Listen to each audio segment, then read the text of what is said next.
Hey you guys, I just wanted to welcome you to a mini version of You Are Your Brain. This video is a little choppy in that I'm just going to be covering 5 questions that I absolutely know will be present on the quiz.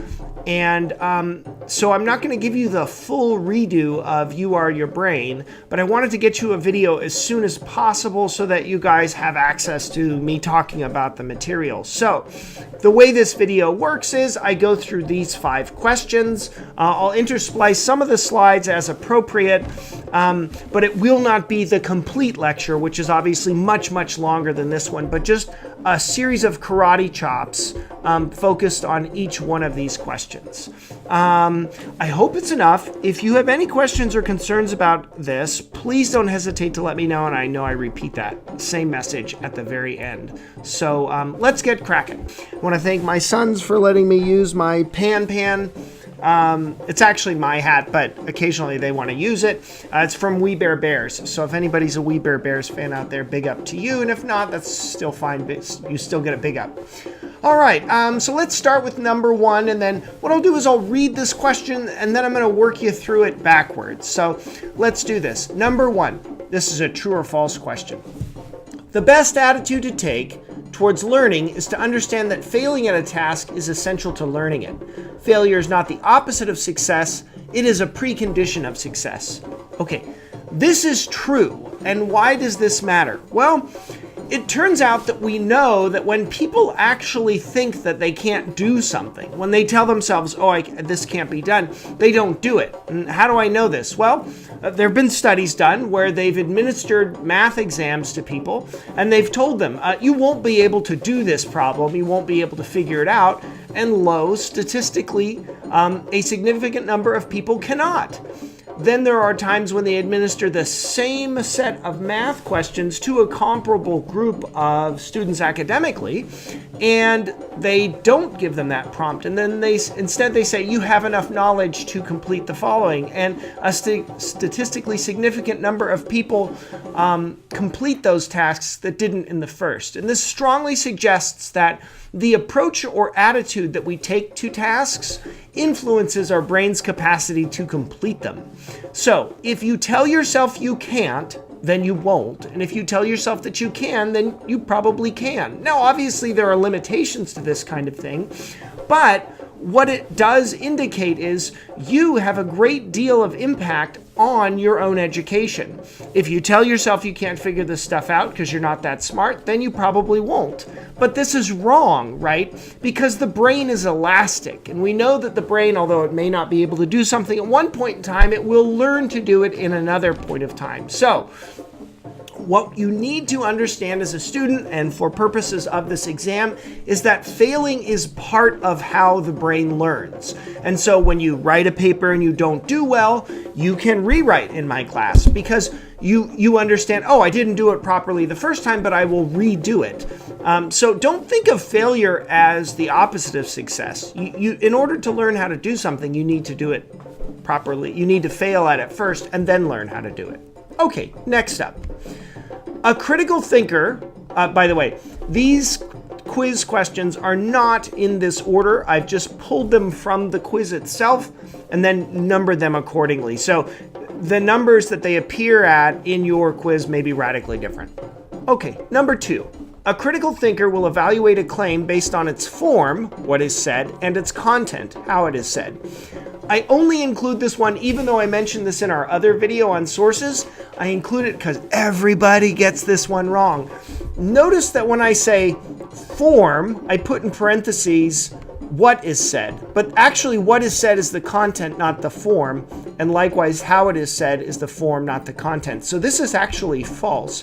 But I'd say a huge number of people get that wrong. So I put it in there as a gift. So if you're watching this and you're one of the few, congratulations, you'll get that one right.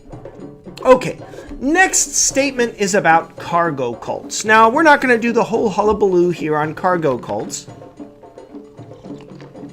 but I will give you the 5-minute version, or the 5-second version, rather.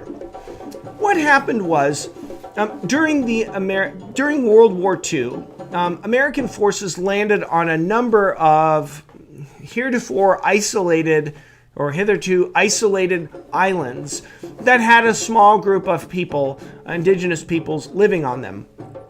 And when the Americans came to those islands, they very often built bases and structures and runways and so forth, and then they left.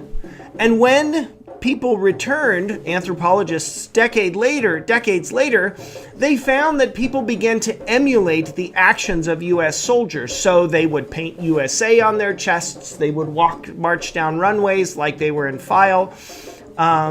People would make fake radios out of coconuts. They would make fake buildings with fake desks and pretend to push around fake pieces of paper on them, in hopes that the sky would fill with a plane that would drop precious cargo on these people. Now, this sounds crazy, but think about it from their perspective.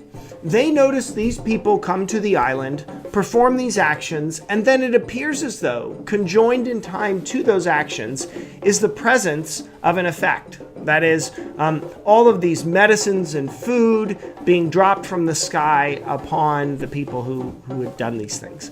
And what happens is, these people they're not foolish or uneducated. They're the same biologically that we are. It's just that the brain is really good at seeing patterns, and once it sees those patterns, it will not let go of them.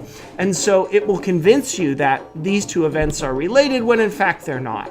So the point of this question is that the brain is really good at making patterns and connections. And the brain is so good at doing this that it will even fool itself and convince itself that these patterns and arrangements are legitimate, even when they're not. So that's the karate chop there for number 3. Okay, number 4. This is going to discuss DDT. I have posted a couple of optional resources for you guys. Let me pull that up right now if you can see it. Here, optional DTT and a little a person who's diagnosed with DDT talks on Radiolabs here. Essentially, DDT is, it happens, it's fairly rare, but it happens when the brain doesn't do the right stuff when it's trying to recreate physical space and time or location. And people who have this will often get lost in their own town, not know where they are, even though they've lived in, a place for a long time. And what this shows us is that the brain doesn't actually perceive reality. The brain makes it. So your brain tries to create a model of reality rather than perceive that reality itself. And we can understand that this is a function of the brain, because we can see when the brain doesn't do it properly anymore. So, with regard to Sharon, who is a person who has developmental topographical distortion, we see that the brain makes models of the world, but it doesn't always do it right. So the option here, I'm going to run through each of them. Her mother told her she was a witch. We're going to ignore that. Sharon shows us that the brain sees reality but does not create it. That's the opposite of what we want to say. Sharon teaches us that the brain generates a perfect model of reality and all the things in it. That's false. Sharon's case shows us the brain makes a model of the world. Also, the brain doesn't always make true representations of the world. And that's our best answer. This one here about The Last Jedi is just a distractor. For those of you who didn't like it, I apologize wholeheartedly. But again, what happens is sometimes people can't make proper models of the world, and that shows us that what's going on isn't just that your brain is perceiving where things are, your brain is actually constructing them. Your perception is not a window, right? Perception is a desktop. That's probably the best way to think about that. Okay, and then last, 20% of the human body's calories are used by the brain. This is significant to learning because the brain has limited resources. It sucks up a lot of juice, right? And so it needs to take those shortcuts in order to conserve resources. Now, this seems strange, a strange, bizarre point to make, but think of it this way. Your brain has come to be as a result of a process, evolution. And in this process, it's been successful when it's able to conserve its resources, because you can think about people existing as hunter-gatherers for a long time, struggling to make their way to find calories in the environment. And when that occurs, sometimes it's a very small difference between people who make it and people who don't. It's a remarkably small number of calories. So those ancestors that we had who were able to more efficiently use their brain and their nervous system were more successful and had more offspring than those that didn't. And that's why our brains do that. Now, why does that matter? Because those shortcuts sometimes are totally wrong. They're completely wrong and they mislead you. Sometimes they're common argument fallacies that get made. Sometimes they're just cognitive biases that the brain kind of commits itself to. And there's not a lot you can do to get out of them except to be made aware of them. Okay, so I hope that's not terribly disjointed. The point of this video is to have kind of a karate chop with regard to these particular questions, so you don't have to drag through everything.